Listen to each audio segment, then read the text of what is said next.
Hey friends, আশা কৰোঁ আপোনালোক সকলো ভালে আছে। আজি মই বনাব লৈছোঁ বেঙেনাৰ ভৰ্তা। গতিকে খুব ভাল ধৰণে ৰেচিপিটো চাই থাকক। লগতে দুই এটা সৰু সৰু কৌশল আপোনালোকৰ লগত শ্বেয়াৰ কৰিম। সেই কৌশলকেইটা যদি ফলো কৰি বনায় তেতিয়াহ'লে বেঙেনাৰ ভৰ্তা খাবলৈ খুবেই সোৱাদ লগা হয়। গতিকে আহক আমি মিলি বনাওঁ। ফ্ৰেণ্ডছ, বেঙেনাৰ ভৰ্তা বনাবৰ কাৰণে আমি এই 4টা বেঙেনা লৈছোঁ। আমি এই 4টা বেঙেনা ভাল ধৰণে ধুই মচি লৈছোঁ। প্ৰথমতে আমি বেঙেনাকেইটা এনেকৈ অকিয়াই ল'ম।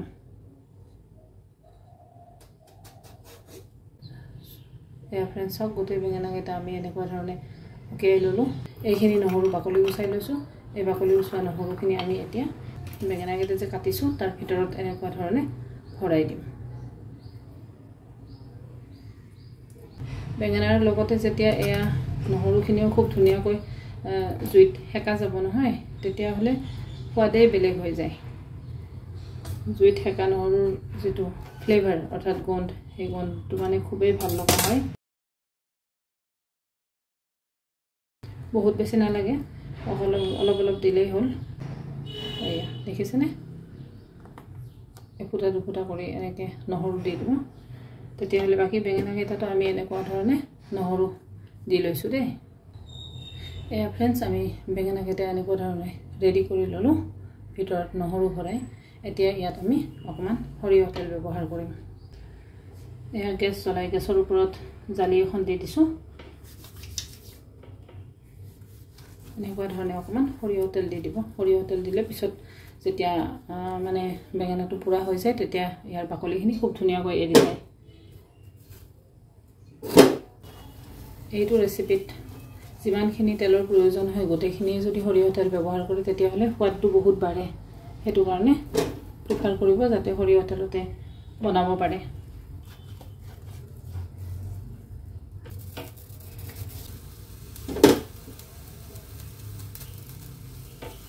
বেঙেনাখিনি পুৰি লৈ তাৰ পৰা বাকলিখিনি আঁতৰাই লৈছোঁ। বাকলি গুচাই ধুনীয়াকৈ এইখিনি বস্তু চাফ কৰি লৈছোঁ।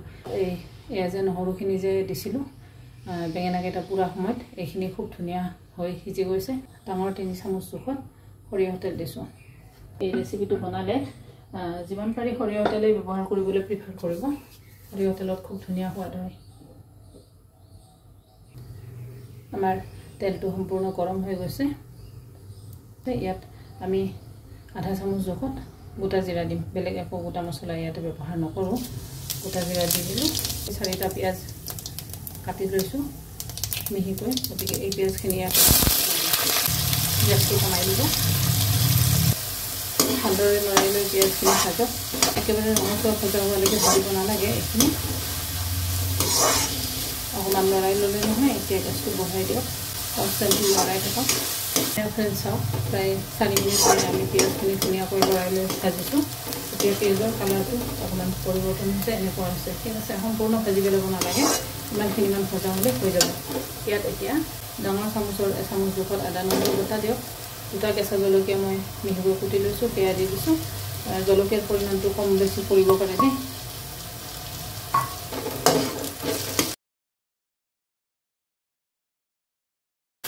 কুটি লোৱা ধনিয়া পাত, ধনিয়া আজি মোৰ ওচৰত নাই, কেঁচা ধনিয়া যিখিনি আছে সেইখিনি দি দিছোঁ। কেঁচা ধনিয়া পাত যদি থাকে নহয় তেতিয়াহ'লে সোৱাদ খুব বেছি ভাল হয়।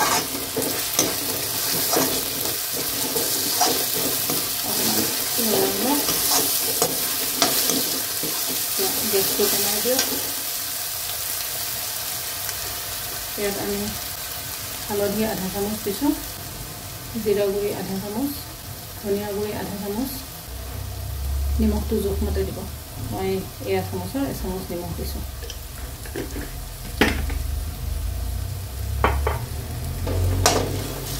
এইখিনি কম জুইত লৰাওক, নহ'লে জ্বলিব। আৰু আমি বনাই আছোঁ বেঙেনাৰ ভৰ্তা, গতিকে আমি ইয়াত পানীও ব্যৱহাৰ কৰিব নোৱাৰোঁ যে মছলাখিনি জ্বলি নাযাওক বুলি অকণমান পানী দি নোৱাৰোঁ। সেইটো কৰিব বেঙেনাৰ ভৰ্তাৰ যিটো ৰেচিপি, এই ৰেচিপিত পানী একেবাৰে ব্যৱহাৰ নহয়।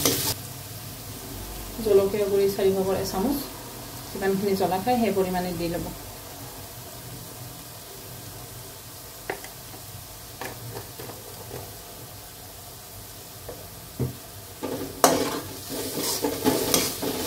ধুনীয়াকৈ লৰাই লৈ কম জুইত ভাজক মনত ৰাখিব যাতে গেছৰ জুইটো আপুনি বঢ়াই নিদিয়ে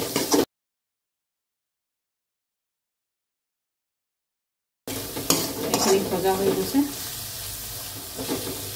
তেল উৰিছে দেখিছে সাইডৰ ফালে গতিকে ধুনীয়াকৈ এইখিনি ভজা হৈ গ'ল ইয়াত এতিয়া আমি এয়া যে বাকলি এৰুৱাই লৈছিলোঁ আৰু ফালি টুকুৰা কৰি লৈছিলোঁ এনেকৈ টুকুৰা কৰি ল'লে কি হয় ভিতৰত যদি কেতিয়াবা হঠাৎ পুকিয়া থাকে নহয় সেইখিনি আপুনি অঁতৰাই দিব পাৰে পুকিয়া যিখিনি অংশ থাকে সেইখিনি অঁতৰাই দিব পাৰে আৰু দ্বিতীয়তে বেছি পুৰত বীজ যদি ভিতৰত আপুনি দেখা পায় সেইখিনি আপুনি ধুনীয়াকৈ আঁতৰাই পেলাই দিব পাৰে এতিয়া এইখিনি আমি খুব ধুনীয়াকৈ লৰাই ভাজিম গেছৰ জুইটো কমতে ৰাখিব কাৰণ বেঙেনাখিনি অলৰেডি আমি পুৰি লৈছিলোঁ গতিকে ইয়াত আকৌ সিজিবলৈ বাকী একো নাই আৰু মছলাখিনিও আমাৰ খুব ধুনীয়াকৈ ভজা হৈ গৈছে গতিকে গেছৰ জুইটো আৰু বঢ়াব নালাগে কমতে ৰাখিব খুব ধুনীয়াকৈ মিহলি কৰি দিব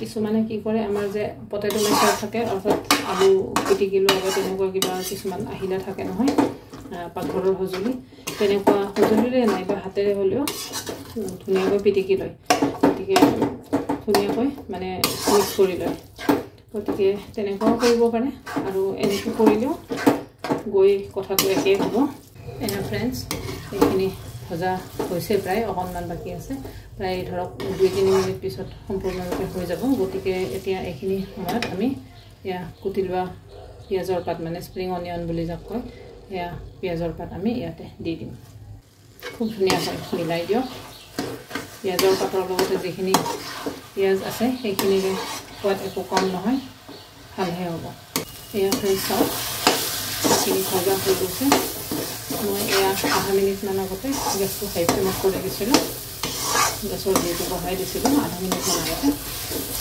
আপুনি চাওক দেখিছে নহয় গোটেইখিনি কিমান ধুনীয়া হৈ গৈছে আৰু শুকান নিচিনা হৈ গৈছে সম্পূৰ্ণ কেৰাহীত আৰু লাগিব কাৰণে দেখিছেনে এনেকুৱা হ'ল মানে আপোনাৰ পৰঠা বনোৱা